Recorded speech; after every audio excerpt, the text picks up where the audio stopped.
नमस्कार दोस्तों, स्वागत है आप सभी का टीचनेट स्टडी विद अस में। दोस्तों, आज की यह वीडियो उन छात्रों के लिए बहुत ही फ़ायदेमंद है जिन्होंने CUET PG हिंदी विषय के लिए अप्लाई किया है। हिंदी विषय से जुड़े महत्वपूर्ण प्रश्न इस वीडियो में आपको मिल जाएंगे। एक ज़रूरी बात, हमारे चैनल को जिन्होंने पहले से ही सब्सक्राइब कर रखा है उन्हें बहुत बहुत शुक्रिया, और अगर आपने अभी तक हमारे चैनल को सब्सक्राइब नहीं किया है तो जल्दी से टीचनेट स्टडी विद अस को सब्सक्राइब कर दीजिए और हाँ, बेल आइकन को प्रेस करना मत भूलिएगा। चलिए अब आगे बढ़ते हैं। पहला प्रश्न है, स्पर्श व्यंजनों को उच्चारण स्थान के आधार पर कितने भागों में बांटा गया है? विकल्प है 3, 4, 2, 5। सही विकल्प है 5। दूसरा प्रश्न, उदयभान चरित के लेखक हैं? विकल्प है ए लल्लू लाल, बी सदल मिश्र, सी सदा सुखलाल, डी इंशा अल्लाह खान। सही उत्तर है डी इंशा अल्लाह खान। रचना के आधार पर वाक्य के भेद हैं? सही उत्तर है रचना के आधार पर वाक्य के 8 भेद हैं। अगला प्रश्न, तुलसीदास चंदन घिसे के लेखक हैं? विकल्प है ए विद्यानिवास मिश्र, हरिशंकर परसाई, कुबेरनाथ राय, इनमें से कोई नहीं। सही विकल्प है बी हरिशंकर परसाई। अगला प्रश्न है, दंडी के काव्य शास्त्र ग्रंथ का नाम है? ए प्रतिदर्श, बी काव्यालंकार, सी काव्यादर्श, डी साहित्य दर्पण। सही उत्तर है सी काव्यादर्श। अगला प्रश्न है, स्वर्णिम का अर्थ है? विकल्प है वर्ण, अक्षर, शब्द, ध्वनि। सही उत्तर है स्वर्णिम का अर्थ है ध्वनि।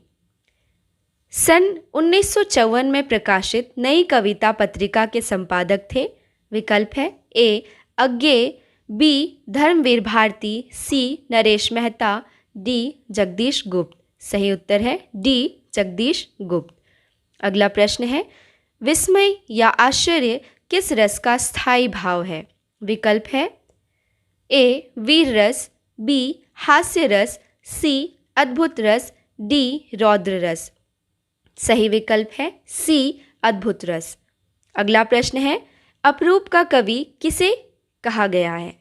विकल्प है सरहप्पा, विद्यापति, बिहारी, सूरदास। सही उत्तर है अपरूप का कवि विद्यापति को कहा गया है।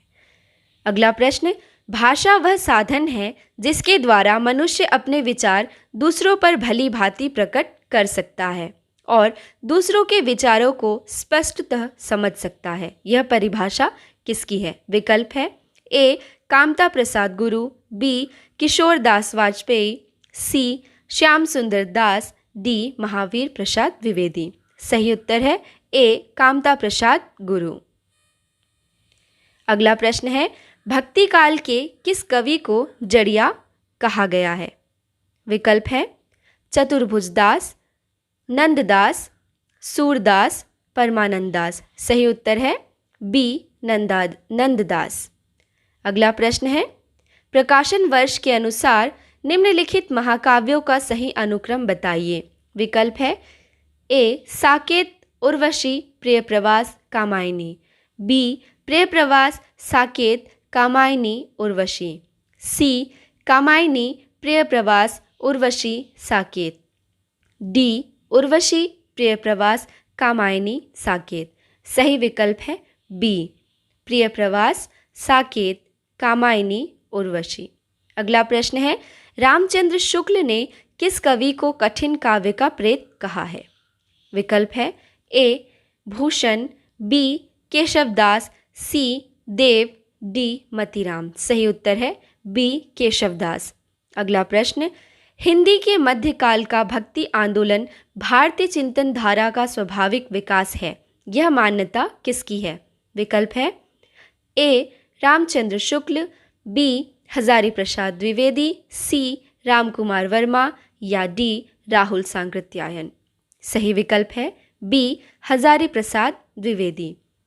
अगला प्रश्न है, राघव चेतन का संबंध है? विकल्प है ए राम कथा से, बी कृष्ण कथा से, सी संत काव्य से, डी पद्मावत से। सही उत्तर है डी पद्मावत से। अगला प्रश्न, भारत सरकार के शिक्षा मंत्रालय के अधीन वैज्ञानिक और तकनीकी शब्दावली आयोग की स्थापना किस सन में हुई? सही विकल्प है 1961। भक्तन को कहाँ सीकरी सो काम, यह किस कवि की उक्ति है? विकल्प है नंददास, परमानंदास, कुंभनदास, तुलसीदास। सही विकल्प है कुंभनदास। अगला प्रश्न, पद्मावत में कुल सर्गों की संख्या है? विकल्प है 57, 56, 54, 58। सही विकल्प है ए 57। अगला प्रश्न, ब्रजभाषा हेतु ब्रज भाषा ही ना अनुमनो ऐसे ऐसे कबिन हूँ सो जानिए, यह किस कवि की पंक्ति है? विकल्प है ए भारतेंदु, बी भिखारीदास, सी देव, डी पद्माकर। सही उत्तर है बी भिखारीदास। अगला प्रश्न है, निम्नलिखित में से किस कहानी में पहली बार फ्लैशबैक शैली का प्रयोग हुआ है? विकल्प है ए गदल, बी पंच परमेश्वर, सी उसने कहा था, डी इंदुमती। सही विकल्प है सी उसने कहा था, चंद्रधर शर्मा गुलेरी। अगला प्रश्न है, देवकी नंदन खत्री के अपूर्ण उपन्यास भूतनाथ को किसने पूरा किया? विकल्प है ए अमृत राय, बी गोपाल राम गहमरी, सी निर्मल खत्री या डी दुर्गा प्रसाद खत्री। सही विकल्प है डी दुर्गा प्रसाद खत्री। अगला प्रश्न है, सरस्वती पत्रिका का प्रथम संपादक कौन था? विकल्प है ए महावीर प्रसाद द्विवेदी, बी रामचंद्र शुक्ल, सी श्याम सुंदर दास या डी चिंतामणि घोष। सही विकल्प है डी चिंतामणि घोष। अगला प्रश्न है, छंद शास्त्र के आदि आचार्य हैं? ए पिंगल, बी भरत, सी मम्मट, डी भामह। सही विकल्प है ए पिंगल। अगला प्रश्न है, भारतेंदु युग का अन्य नाम है? ए सुधार काल, बी पुनर्जागरण काल, सी नवोत्थान काल या डी नवीन युग। सही विकल्प है बी पुनर्जागरण काल। अगला प्रश्न है, हिंदी में वैज्ञानिक आलोचना का सूत्रपात किसने किया? विकल्प है ए महावीर प्रसाद द्विवेदी, बी रामचंद्र शुक्ल, सी शिवदान सिंह चौहान या डी नंदुलारे वाजपेयी। सही विकल्प है बी रामचंद्र शुक्ल। वीडियो को लाइक कीजिए, शेयर कीजिए और ढेर सारा प्यार दीजिए। वीडियो के अंत तक बने रहने के लिए धन्यवाद। अब मिलते हैं अगले वीडियो के साथ।